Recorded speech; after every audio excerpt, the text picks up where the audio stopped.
Hello everyone, welcome to channel learn with ease. आज का topic है अकाउंटिंग रेशियोज का, जिसमें हम सॉल्व करेंगे question number 49 chapter 3 DK Goyal की बुक से, क्लास 12 अकाउंट्स।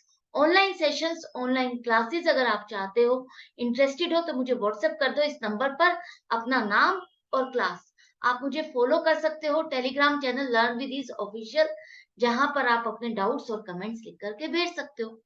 तो क्वेश्चन में दी है आपको debt to capital employed ratio 0.25:1। इसका मतलब है जितनी कैपिटल आपने बिजनेस में लगाई है, जितना पैसा आपने बिजनेस में लगाया है, उसका 25% आपकी लॉन्ग टर्म बोरोइंग्स है, लॉन्ग टर्म डेट है, जो कि पैसा आपने बाहर से उधार पे लिया है। अब आपको यहाँ पर कुछ ट्रांजेक्शन्स दिए, इन ट्रांजेक्शन्स को करने से आपकी debt to capital employed ratio पर क्या इफेक्ट पड़ेगा, वो इम्प्रूव होगी, कम होगी, या कोई चेंज नहीं होगा, यही आपको बताना है। साथ में रीजन भी लिखना है। तो फर्स्ट ट्रांजेक्शन है जहां पर आपने प्लांट एंड मशीनरी खरीदी है उधार पर, 6 महीने बाद आपको उसकी पेमेंट करनी है। आज की डेट में क्या है, 6 महीने मान लिया, ठीक है, इसी साल में कवर हो जाएगा, आपकी ये पेमेंट भी हो जाएगी। लेकिन वो पूछ रहा है आज की डेट में ये ट्रांजेक्शन अगर आप करते हो तो आपकी इस रेशियो पर क्या इफेक्ट पड़ेगा। तो प्लांट एंड मशीनरी खरीदने से आपकी एसेट इंक्रीज हो गई, एसेट इंक्रीज हो जाएगी ना, टोटल एसेट्स इंक्रीज हो जाएगी। नॉन करंट एसेट इंक्रीज होगी तो टोटल एसेट इंक्रीज होगी।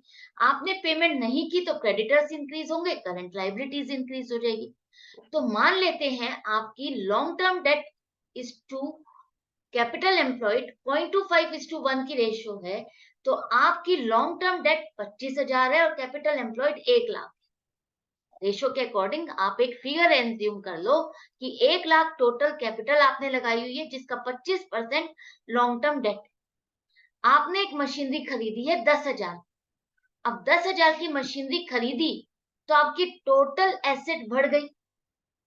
टोटल एसेट बढ़ी तो यहाँ पर एक तरह से हम क्या ले रहे हैं, हमारी टोटल लाइबिलिटी और टोटल एसेट का टोटल सेम होता है ना। अगर आपको एसेट अप्रोच के अकॉर्डिंग इस क्वेश्चन को सॉल्व करना हो तो आप कैसे करोगे, आप टोटल एसेट जो आपका टोटल है उसे ही टोटल लाइबिलिटीज का टोटल मानोगे, और उसमें से आप करंट लाइबिलिटीज को माइनस करते हो, यही करते हो ना।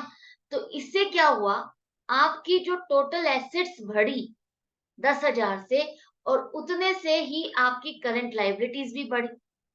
तो मान लो आपकी 1 लाख टोटल एसेट है, 1 लाख टोटल एसेट्स है, टोटल एसेट्स में से 10,000 रुपए आपने टो, टोटल एसेट में बढ़ गए, और आपकी करंट लाइबिलिटीज की वजह से जो बढ़ गए हैं वो आपको माइनस करने हैं।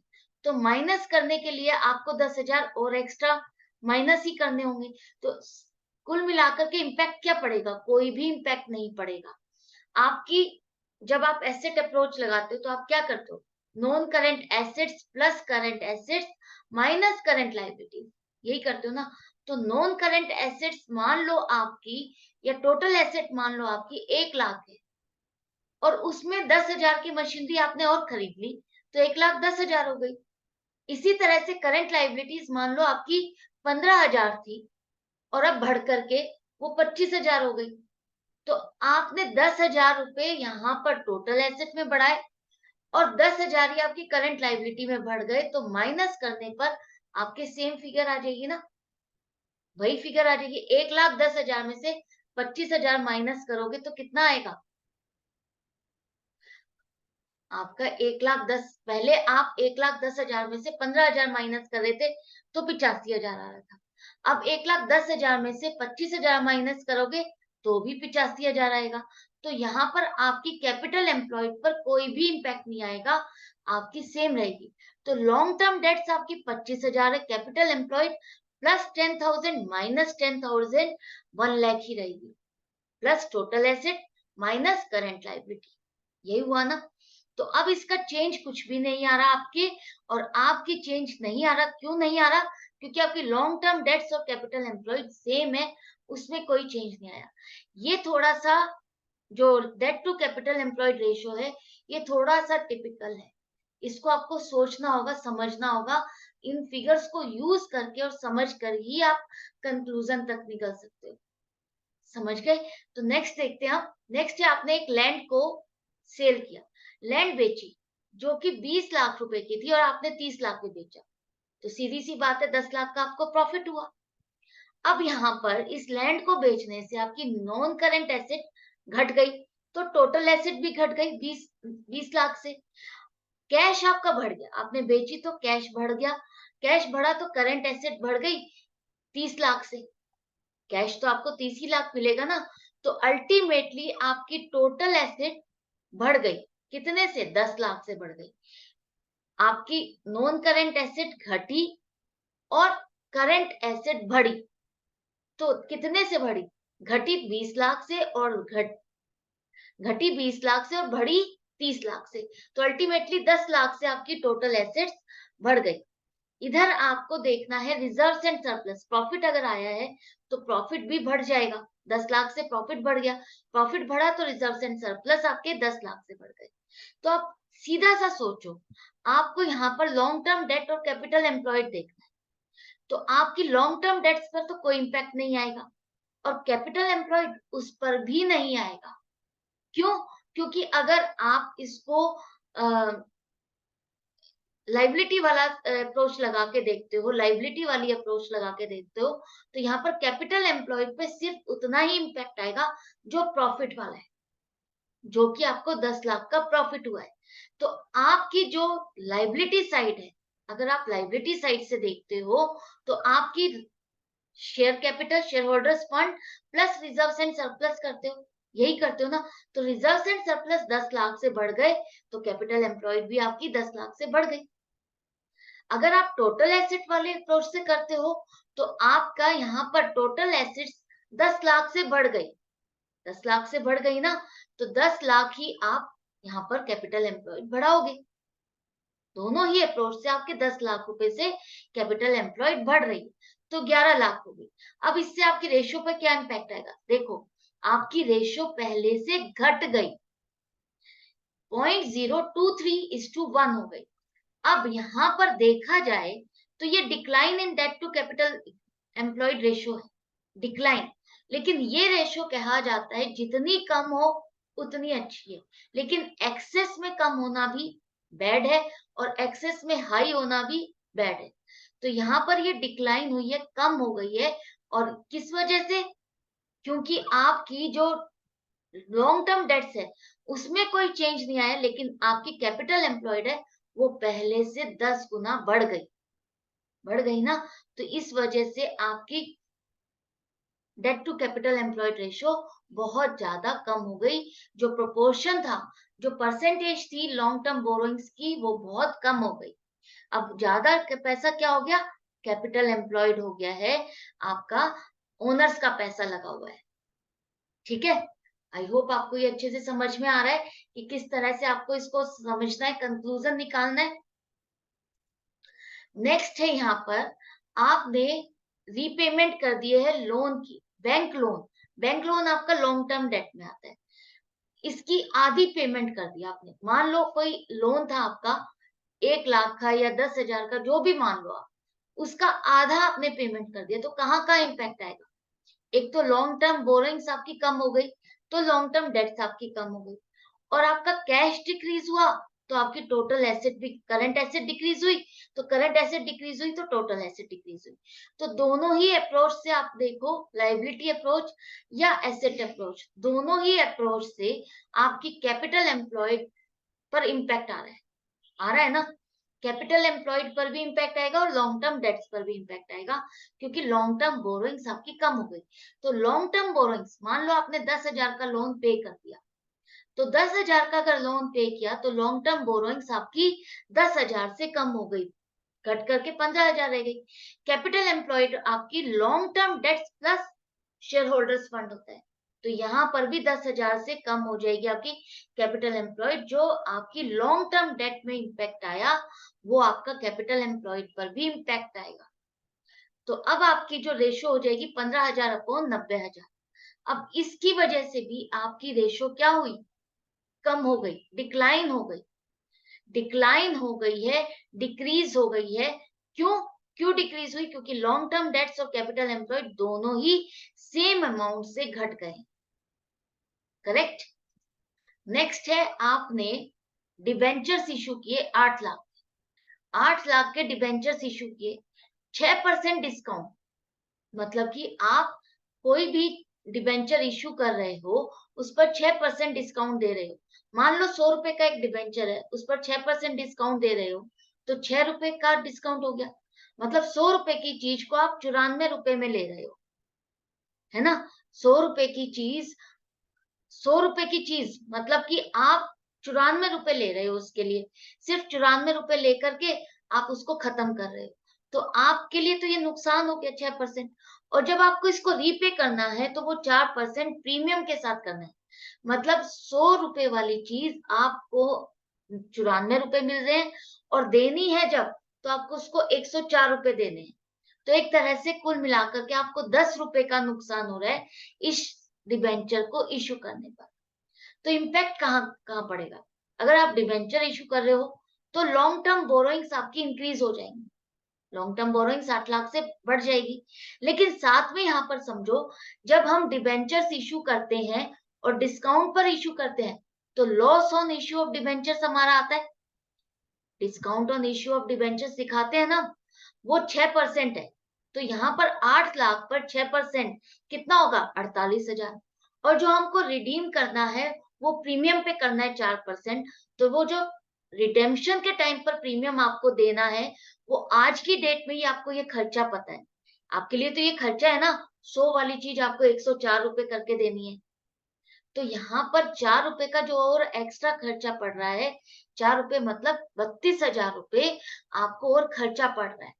तो ये टोटल मिलाकर के आपका हो रहा है loss on issue of debentures 80,000 रुपए। अगर आपने अभी तक डिबेंचर्स का चैप्टर नहीं किया है, इश्यू ऑफ डिबेंचर्स वो मैं करा चुकी हूँ, आप वहां से समझ सकते हो इस पॉइंट को। तो ये जो 80,000 का लॉस आ रहा है, जो कि आपको रिडेम्पशन के टाइम पर भी पैसा जो देना है एक्स्ट्रा, और जो डिस्काउंट आपने लिया, वो आज की डेट में ही आप अपने प्रॉफिट एंड लॉस में बुक करोगे।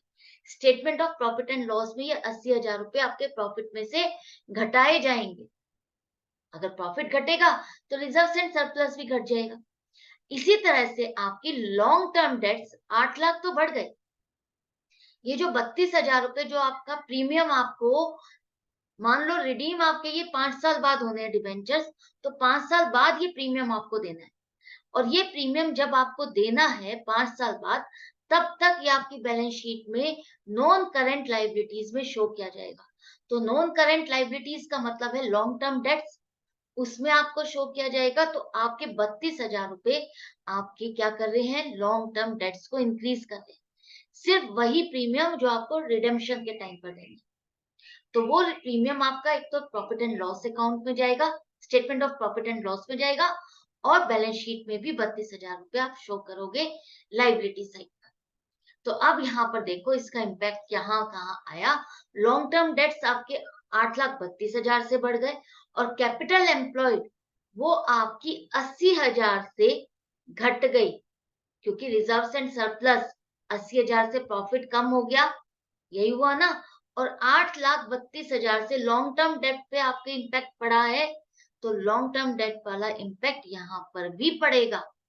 तो 8,52,000 रुपए आपकी कैपिटल एम्प्लॉयड हो।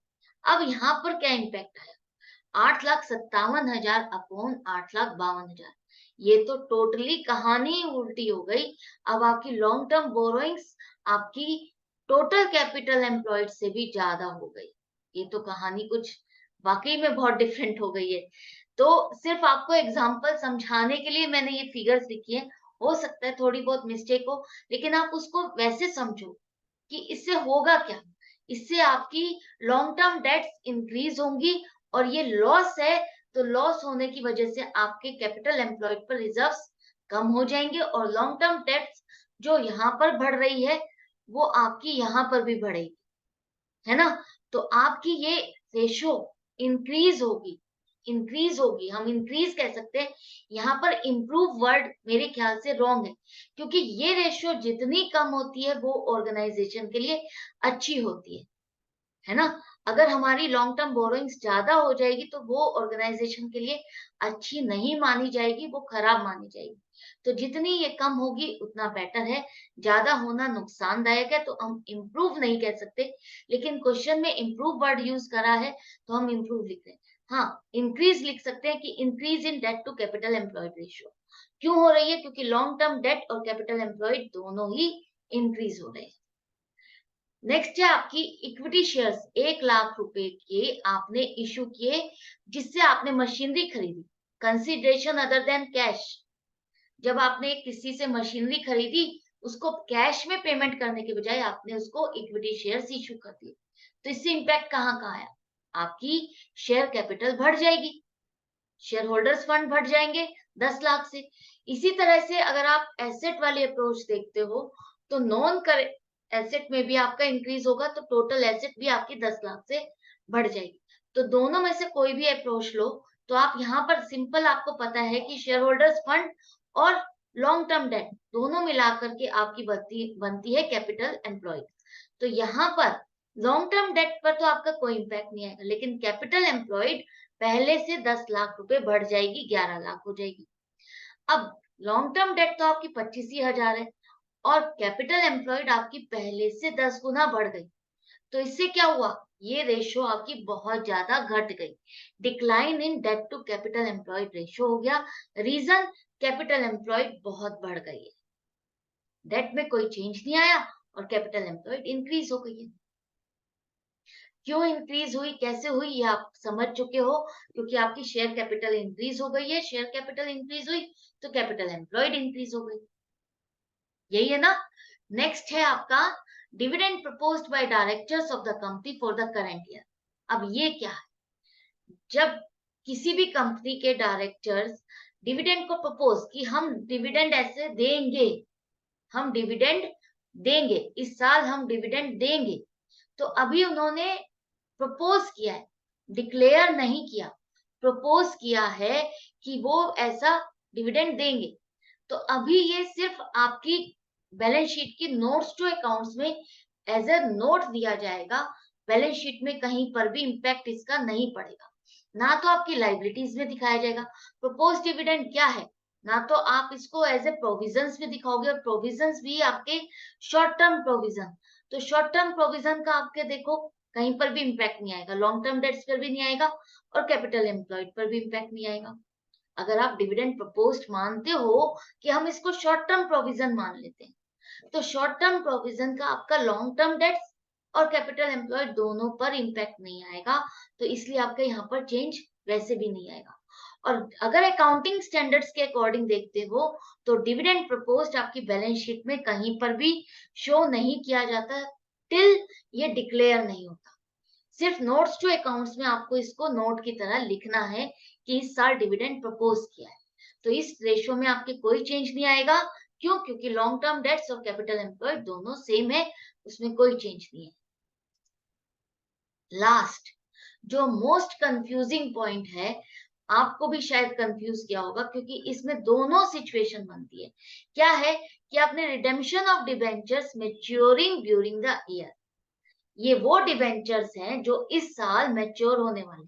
मान लो आपके ये डिबेंचर्स आपने 5 साल बाद रिडीमेबल थे, और वो उनके रिडेम्पशन की डेट इस साल आ रही है, तो एक तरह से क्या हुआ? Long term debts short term liability में कन्वर्ट हो गई, करंट लाइबिलिटी में कन्वर्ट हो गई। करंट लाइबिलिटी में कन्वर्ट हो गई तो आपकी लॉन्ग टर्म डेट से कोई इंपैक्ट नहीं आया, और ना ही कैपिटल एम्प्लॉयड में भी इंपैक्ट आएगा इसका। लेकिन इस साल अगर लॉन्ग टर्म डेट से शॉर्ट टर्म डेट में कन्वर्ट हुई, तो लॉन्ग टर्म डेट तो कम हो गई ना। माना जा सकता है ना ये कि हमारी पिछले साल तक ये लॉन्ग टर्म डेट में थी, इस साल ये मैच्योरिटी इसकी इस साल हो रही है, इस साल ये मैच्योर होने वाले हैं। तो लास्ट ईयर तक तो ये लॉन्ग टर्म डेट्स में थे, इस साल ये शॉर्ट टर्म डेट में कन्वर्ट हो रहे हैं, तो पहले से हमारी लॉन्ग टर्म डेट कम हो जाएगी, यही होना चाहिए। इसी तरह से कैपिटल एम्प्लॉयड भी आपकी कम होनी चाहिए। तो अगर दोनों चेंज होते हैं, दोनों में डिक्रीज आता है, तो हमारी debt to capital employed ratio decline होगी। लेकिन क्वेश्चन के अकॉर्डिंग अगर हम इसको दूसरी तरह से समझते हैं हम यही मान लेते हैं कि redemption of debentures maturing during the year आपकी एक तरह से करंट लायबिलिटी है। जो डिबेंचर्स इसी साल मैच्योर होने वाले हैं, हम उनको किस में लेंगे? करंट लायबिलिटी में लेंगे। और करंट लायबिलिटी है तो लॉन्ग टर्म डेट्स में भी कवर नहीं होगी और कैपिटल एम्प्लॉयड में भी कवर नहीं होगी। तो आपकी इस रेशो में कोई भी इम्पैक्ट नहीं आएगा। तो इस पॉइंट को हम दोनों तरह से देख सकते हैं। आपको जब भी ये क्वेश्चन आ जाए एग्जाम में, तो नीचे assumption जरूर लिख लेना कि ये लास्ट ईयर तक डिबेंचर्स लॉन्ग टर्म डेट में थे, इस साल ये कन्वर्ट हो रहे हैं शॉर्ट टर्म लायबिलिटी में, तो लॉन्ग टर्म डेट्स आपकी डिक्रीज हो गई है। अगर आप इस तरह से मान के करना चाहते हो और सिंपली सिर्फ इस स्टेटमेंट को देखना चाहते हो, तो ये आज की डेट में ये करंट लायबिलिटी है, करंट लायबिलिटी है तो लॉन्ग टर्म डेट और कैपिटल एम्प्लॉयड दोनों पर कोई इंपैक्ट नहीं आएगा। और आपके रिजल्ट का मतलब है, इसका रिजल्ट है नो चेंज। नो चेंज क्यों? क्योंकि ना तो आपकी लॉन्ग टर्म डेट चेंज हो रही है और ना ही आपकी कैपिटल एम्प्लॉयड। आई होप ये आपको सारे पॉइंट्स अच्छे से समझ में आ गए होंगे। थोड़े से टफ है, लेकिन अगर आप इनको अच्छे से समझोगे कि कैसे करने हैं, तो आप इसको इजीली क्रैक कर पाओगे। आई होप आपको मैं अच्छे से समझा पाई हूँ, क्लियर कर पाई हूँ। फिर भी कहीं डाउट या कंफ्यूजन रह जाता है तो आप मुझे कमेंट सेक्शन में लिख करके पूछ सकते हो। Good bye and